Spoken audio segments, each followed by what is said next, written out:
Noong Hunyo 22, 2026 sa Malolos, Bulacan, isang babaeng halos walang saplot ang biglang lumabas mula sa isang nakaparadang sasakyan habang umiiyak at desperadong humihingi ng tulong. Nakagapos pa ang kanyang mga paa. Nanginginig ang buong katawan at halatang katatapos lamang niyang maranasan ang isa sa pinakamadilim na bangungot ng kanyang buhay. Sa parehong oras, 4 na taong nagkataong dumaraan ang agad na lumapit upang saklolohan siya, habang ang walang hiyang salarin ay papalayo na sa lugar. Bandang 10:40 ng umaga, tila ordinaryong araw lamang ang lahat.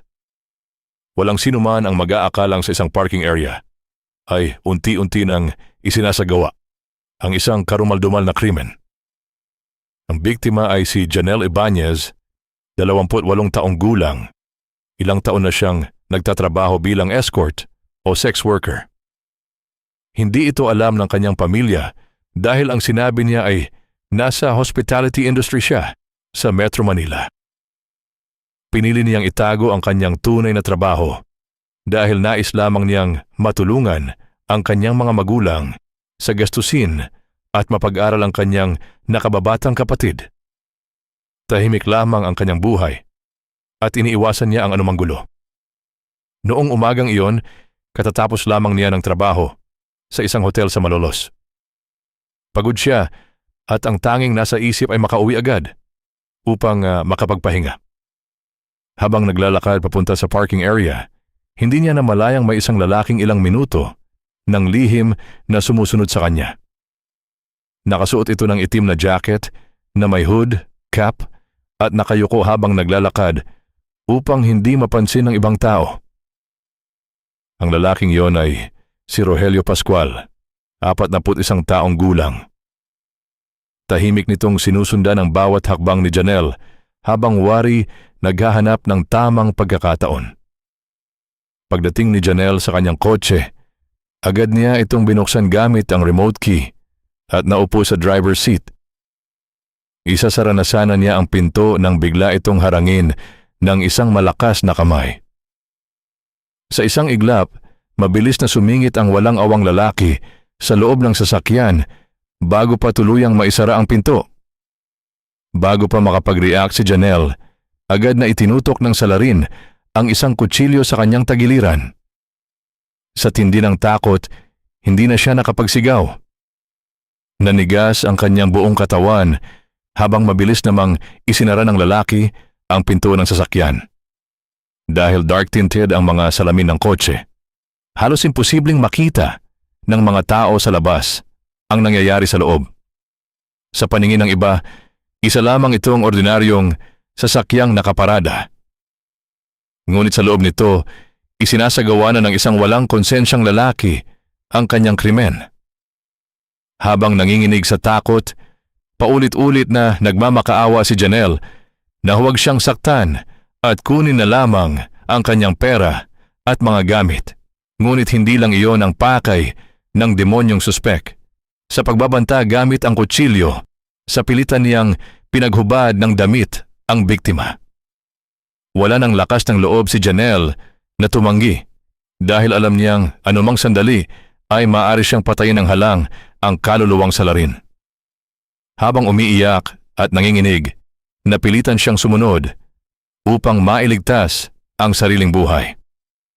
Hindi pa nakontento ang suspek. Inilabas pa nito ang kanyang cellphone at nagsimulang kumuha ng mga litrato at video ng nakahubad na biktima habang patuloy itong tinatakot gamit ang kutsilyo. Hindi pa doon nagtapos ang kanyang karumaldumal na pang-aabuso.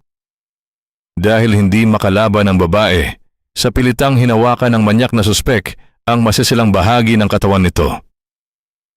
Pakiramdam ni Janelle ay parang tumigil ang oras. Hindi niya alam kung makakalabas pa ba siyang buhay sa sasakyan. Ang tanging nasa isip niya ay sana ay matapos na ang bangungot na yon nang hindi siya mapatay. Ilang minuto pa ang lumipas nang biglang tumunog ang cellphone ng suspek. Agad niya itong sinagot at nagkaroon ng maikling pag-uusap sa kanyang kasabwat. Batay sa kanilang usapan, malapit na umano itong dumating sa lugar. Dahil dito, lalong nagmadali ang demonyong salarin. Kinuha nito ang mga hinubad na damit ni Janelle at walang awang ginamit ang mga iyon upang itali ang kanyang mga kamay, paa, at maging ang kanyang bibig. Pilit nagmamakaawa ang biktima, pero walang paki ang lalaki. Matapos siyang gapusin, walang pakundangang hinalughog ng suspek ang kanyang bag. Tinangay nito ang kanyang wallet, cellphone, mga bank card, personal na ID, perang dala, at maging ang susi ng kanyang sasakyan. Matapos makuha ang lahat ng gusto nito, mabilis itong lumabas ng kotse upang makipagkita sa kasabwat na paparating. Habang papalayo ang walang konsensyang kriminal, pilit namang kumilos si Janelle kahit ramdam ang matinding sakit ng pagkakatali sa kanyang katawan. Alam niyang iyon na lamang ang natitirang pagkakataon upang mailigtas ang sarili bago pa muling bumalik ang mga salarin. Paulit-ulit niyang iniikot ang kanyang mga kamay at pilit na kinakalas ang nakagapos sa kanyang bibig. Unti-unti itong lumuwag at natanggal. Sa kabila ng sakit sa kanyang mga pulsuhan, ipinagpatuloy niya ang pagpupumilit hanggang sa tuluyan ring kumawala ang kanyang mga kamay. Agad niyang inabot ang door lock at binuksan ang pinto ng sasakyan. Halos madapa si Janelle nang makalabas ng sasakyan dahil nakatali pa rin ang kanyang mga paa. Nanginginig siyang sumigaw ng tulong habang desperadong pilit tinatakpan ang kanyang katawan. Nagkataon namang may 4 na taong naglalakad sa parking area. 2 Pilipinang babae at 2 foreigner na lalaki. Pagkarinig nila sa kanyang sigaw, agad silang tumakbo patungo sa kanya. Pagdating nila sa sasakyan, tumambad sa kanila ang isang babaeng halatang nasa matinding takot. Halos hindi na ito makapagsalita sa sobrang pagkabigla, umiiyak at hindi makakilos ng maayos dahil nakagapos pa ang kanyang mga paa. Nang makita nila ang kalagayan ni Janelle, wala silang inaksayang oras.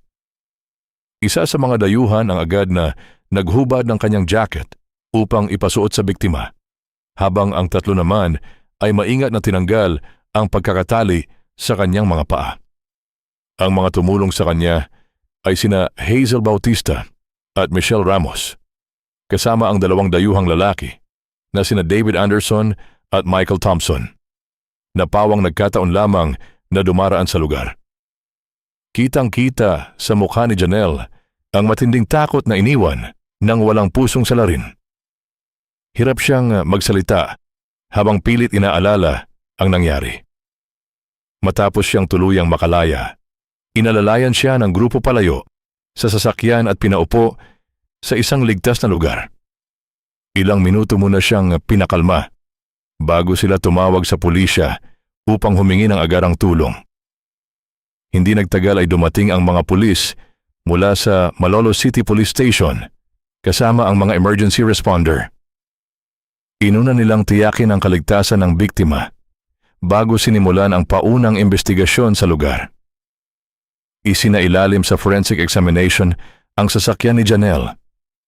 Maingat na kinolekta ng mga crime scene investigator ang mga fingerprint, DNA sample at iba pang posibleng ebidensya. Kinuha rin nila ang mga piraso ng telang ginamit ng walang hiyang suspek sa paggapos sa biktima, pati ang ilang bagay na naiwan sa loob ng sasakyan na maaaring makatulong sa pagkilala sa salarin. Habang isinasagawa ang investigasyon, ibinahagi ni Janelle ang lahat ng detalye na kanyang naaalala. Inilarawan niya ang hitsura ng lalaki, ang suot nitong itim na jacket at cap, ang kutsilyong walang awang ginamit upang takutin siya, pati na rin ang maikling tawag na natanggap nito mula sa isang taong pinaniniwalaan niyang kasabwat. Labis ding ikinabahala ng mga pulis ang pagkawala ng cellphone ni Janelle. Bukod sa kanyang personal na impormasyon, pinangangambahan nilang maaaring gamitin ng walang konsensyang salarin ang laman nito upang lalo pang gipitin o takutin ang biktima. Agad na nagsagawa ng backtracking ang mga awtoridad gamit ang mga CCTV camera mula sa hotel, parking area at mga kalapit na establishmento. Sa isa sa mga kuha, malinaw na nakita ang isang lalaking nakasuot ng itim na jacket at cap na palihim na sumusunod kay Janelle papunta sa parking area. Ilang minuto ang lumipas bago rin itong makitang nagmamadaling umalis sa lugar habang may bitbit na bag. Sa isa pang CCTV, bahagyang naalis ng lalaki ang kanyang cap habang naglalakad sa isang kalapit na kalsada. Doon mas malinaw na nakuha ang kanyang mukha. Hindi nagtagal, tumugma ito sa record ng pulisya. Nakilala ang suspek bilang si Rogelio Pascual, 41 taong gulang.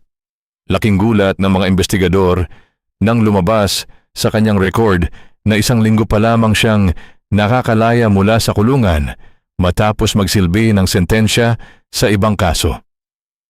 Sa halip na magbago, muli na namang pinili ng diablong suspek na lumihis sa batas at maghasik ng panibagong bangungot sa buhay ng isang inosenteng tao. Dahil sa kanyang criminal record, agad siyang isinailalim sa manhunt. Nagpalabas ng alarma ang pulisya sa iba't ibang himpilan sa Bulacan at mga karatig lugar. Ipinamahagi rin sa mga operatiba ang kanyang larawan at ang babalang maaari siyang armado ng patalim. Samantala, sinikap ding tukuyin ng mga pulis ang taong tumawag sa suspek habang nasa loob pa ito ng sasakyan. Bagamat may ilang lead na sinusundan ang mga investigador, hindi pa agad nakilala ang pinaniniwalaang kasabwat kaya ipinagpatuloy ang hiwalay na investigasyon. Lumipas ang magdamag na paghahanap. Pagsapit ng Hunyo 23, 2026, nakatanggap ang mga awtoridad ng impormasyon na may lalaking kahawig ng suspek na namataan sa isang barangay sa bayan ng San Miguel, Bulacan. Ilang kilometro ang layo mula sa lugar ng krimen. Agad na bumuo ng operasyon ang pulisya. Maagang umaga ng palibutan ng mga operatiba ang bahay kung saan umano nagtatago si Rogelio. Hindi na nakaporma ang tusong salarin. Tuluyan siyang naaresto bago pa makapambiktima muli. Sa isinagawang search, narecover ng mga pulis ang wallet ni Janelle, ilan sa kanyang mga identification card at ang cellphone ng biktima. Nakuha rin ang cellphone ng suspek na pinaniniwala ang ginamit ng mapagsamantalang lalaki sa pagkuha ng mga larawan at video habang isinasagawa ang kanyang karumaldumal na krimen. Agad na isinailalim sa digital forensic examination ang naturang cellphone upang makolekta ang lahat ng posibleng ebidensya at matukoy kung may iba pa itong itinagong mga file na makapagpapatibay sa kaso. Dinala si Rogelio sa himpilan ng pulisya para sa inquest proceedings. Matapos ang masusing investigasyon, naghain ang mga piskal ng maraming kasong kriminal laban sa kanya upang panagutin siya sa kanyang kasuklam-suklam at walang konsensyang mga ginawa.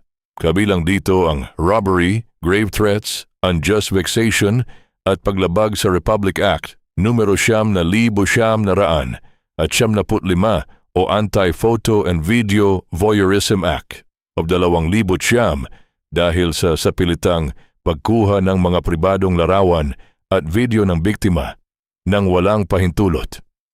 Inihain din ang kaukulang kaso kaugnay ng hindi konsensual na paghipo sa biktima habang siya ay tinututukan ng kutsilyo.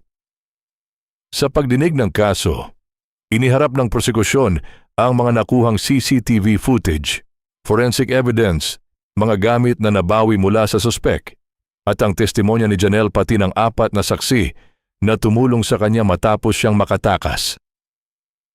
Matapos ang mahabang paglilitis, napatunayang nagkasala si Rogelio batay sa bigat ng mga ebidensyang iniharap sa hukuman.